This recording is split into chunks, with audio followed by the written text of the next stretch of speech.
Greetings and my thanks to Heritage Belize for accepting my presentation on Belize's early colonial heritage as seen through Tipu and Lamanai. On the left, you have a photograph of the church excavations that took place at Tipu in the 1980s. This is the church in the foreground. On the right, you have Lamanai, pretty much as the Lamanai churches as they exist today. They were consolidated in a program directed by Jaime Awe in 2007-2008. This is YDL in the foreground. That's Iglesias de Lamanai Uno, the first church at Lamanai, built right over a post-classic Maya temple, and the second church in the background, the altar end is here, and I call this the capilla or chapel, which was standing for hundreds of years and in fact gave its name to the original area, which was called Indian Church. And then the nave, which was perishable, would have stood here.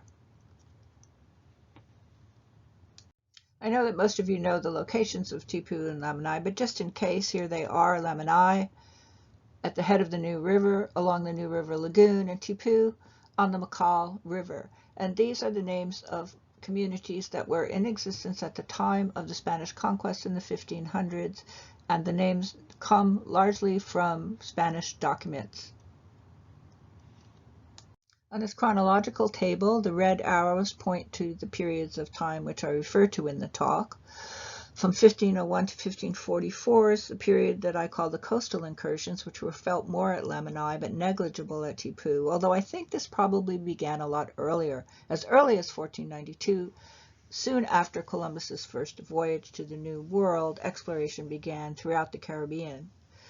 In Belize, the period from 1544 to 1641 is the major period of Spanish colonial activity, and this is what we see at Lamanai and at Tipu. From 1641 to 1708, we see diminished activity by the Spanish authorities and certainly by the religious authorities. And by the 1660s, we can say that the Spanish have pretty much lost interest in the area that we now know as Belize. There are two reasons why I think it's important to recognize that the early explorations of the area that we call Belize were coastal. One is that the Spanish discovered very early on no deep water ports.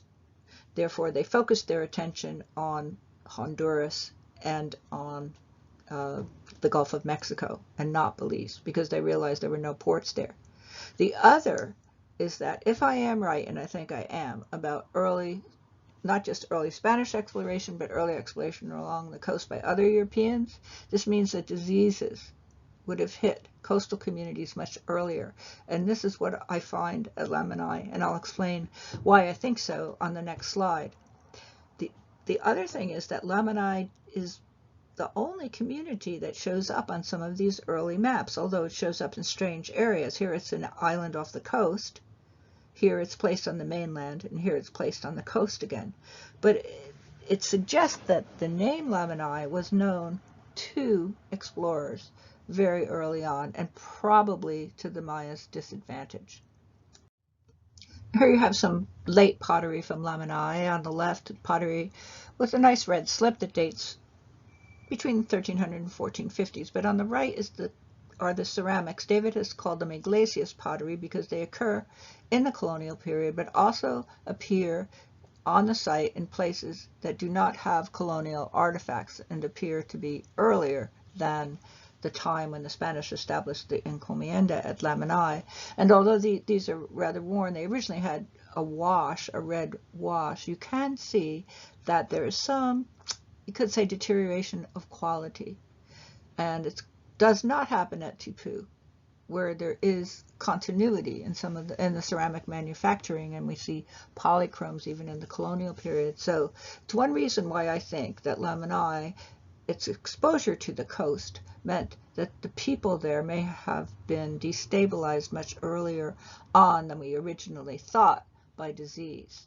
This is a lot of text, but I know that the presentations will be available to you later, so I thought that the text might be helpful, but I will try to summarize here. I mentioned the coastal incursions, and that's what I discuss here. Relevant to us probably is 1533 is when Alonso Davila, one of Montejo's lieutenants, travels from Chetumal to Honduras through Belize inside the reef with the aid of Maya from the area. And it is on that trip that he dismisses the coast of Belize as being very useful to the Spanish because they're looking for a deep water port, which they find in Honduras. 1544 is a key date of the conquest of many of the communities in Belize by Melchor and Alonso Pacheco, who conquered and fought people between Chetumal all the way to Guatemala, and of course this included most of Belize, and their atrocities were considerable. They were reported to the crown in 1548 by a Franciscan friar, but I don't know how much good that did in terms of mitigating any of the atrocities. The communities were then grouped into encomiendas, which are tribute-paying communities, and the encomendero lived in Bacalar, in a villa in Bacalar, and not in Belize itself.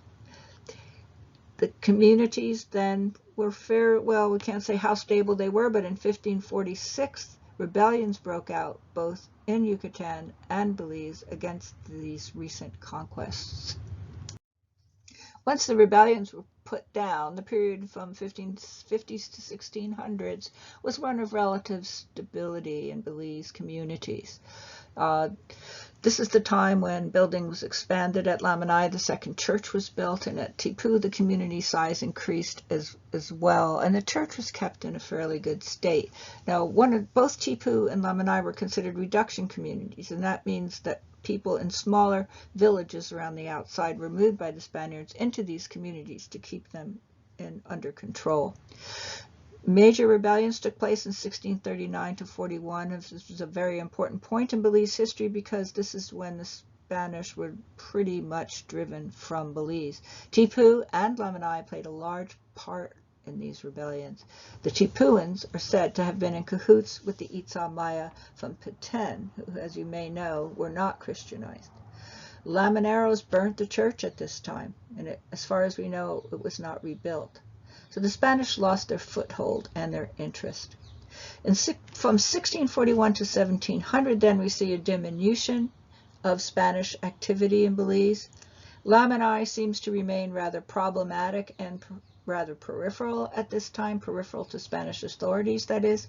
But Tipu curiously stays in communication with church authorities in Merida and maintains the local church until the time of the conquest of the Itza Maya in 1697.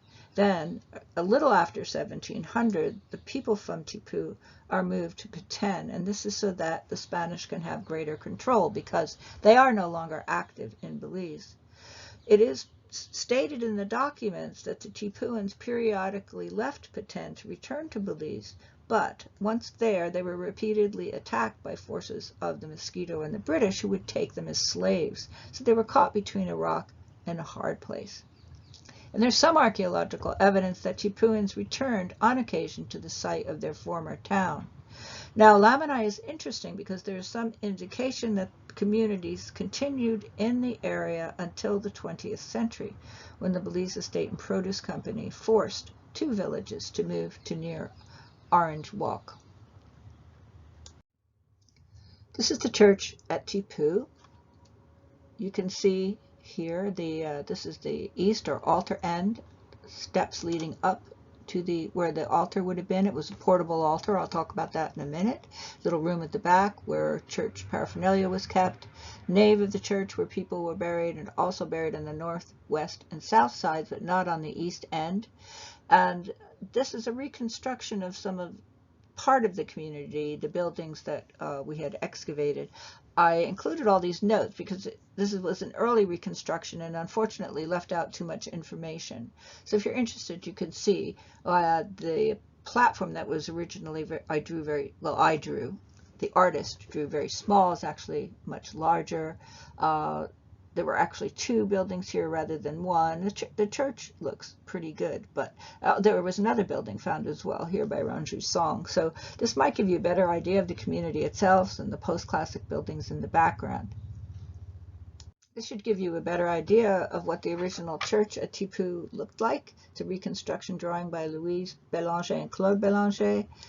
You can see this, all of this is based on archaeological evidence, including the substantial wall that separated the altar area from the sacristy. It was a partial height wall. There was only a place for the altar because it turns out they used portable altars that the priest or the friar would bring when he came to the community for part of the year to say Mass. These are photographs of some of the excavations at Lamanai. These 2 were taken when my husband, David Pendergast, was excavating there in the 1970s, and this is a bit later when I was responsible for some of the work around the church. Here you can see the post-classic temple that was knocked down to make way for the church, as well as the steps, very like Tipu, leading up to the place where the portable altar was placed, sacristy behind. This is a photograph of some of the burials from beneath the nave floor of the church. The burials in the 1500s and 1600s, the individuals had their heads on the west facing east, but there are interments where individuals have their heads to the east facing west, and I'll explain these in a minute. This is a photograph of the area just north of the chapel of the second church, and this is the rectory, or the remains of the building where the traveling priest or friar stayed when he ministered to the community. This stela in place here was in place for many, many years, and it was probably erected at the time of the rebellions, if not later, in the nave of the second church. More reconstruction drawings to give you a better idea of what the churches at Lamanai looked like. The first church, which was built on a pre-Columbian style platform, which is interesting because that practice is abandoned quite early on. It was partial height wall like the Tipu church, and it had the same area where the portable altar was placed, and a little room in the back called the sacristy. The atria, which I mentioned before, is where the religious, either priests or friars, either preached or taught a catechism or doctrine to the members of the community. This is a reconstruction of the second church. Much of this was standing for many hundreds of years, and as I said, gave the name to Indian Church. We added this, copying similar churches of a similar period in Yucatan. The nave placement was discovered really by Claude Bélanger and Jorge Kahn in the year that Jaime had the consolidation and conservation project. They discovered the post holes for the nave, so we were there and also here, so we were able to reconstruct the size of the nave, and they discovered also this small platform that may have supported a baptismal font.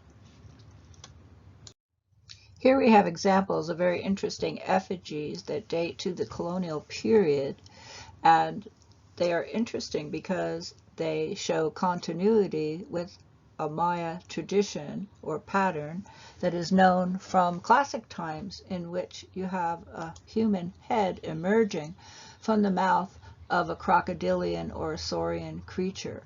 In these cases at Lamanai, and I think this might be true Santa Rita as well, these effigies are often combinations of creatures, and often of a land creature and a creature associated with the water. And they occur at Lamanai in the areas of the church, which suggests to me that the Maya are carrying on cultural traditions of importance to them, but are taking on these sacred spaces, Christian sacred spaces, as their own, rather than seen as an affront to Christianity, which is how they were interpreted in the documents by both Spanish authorities and Spanish religious friars or priests. Here we have some artifacts from Tipu, an example of the ceramics, and I mentioned that the ceramics at Tipu, the traditional practices seem to have continued, whereas at Lamanai we do see some deterioration. There were many bells, copper bells found at Tipu, also at Lamanai, as there was a lively trade in copper bells in both the very late post-classic and colonial period. This is a censer in European style. In Europe it would have been called a thurible, but it was made at Tipu, and it was found in the nave of the church in the grave of an adolescent, and it was used to burn incense and would have been swung by someone in the church. This is a little masquette that came from a very late period house, I think 17th century most likely, but it was cached on the midline in pre-Columbian style. I consulted with Carl Tauber, who said that if I remember correctly, it's either the fat god or the wind god, but it is interesting that a pre-Columbian style artifact would have been cached along the midline of a Spanish period house. We also found olive jars at both sites. Here, this broken olive jar is from a residence next to the church.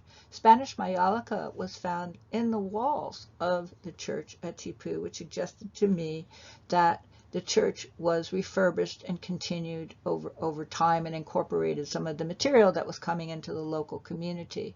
This vessel is from the residence next to the church, and interestingly, it's in the style of a Lamanai vessel. This particular structure is late 17th century, and I'm not sure whether it was brought from Lamanai or made in the community, because we have not done petrography on the vessel, but it does show some kind level of communication between people from Tipu and Lamanai, and we know from the documents that people from northern Belize often left that area to go to Tipu to get farther away from Spanish authorities. And this little face and this vessel there, this is a fragment of an incense burner. This is an incense burner, and this is what we see in the late period at Tipu, which I think may represent those Tipuans who had been moved to Peten, who came back periodically and lit incense in incense burners in honor of their community. Thank you.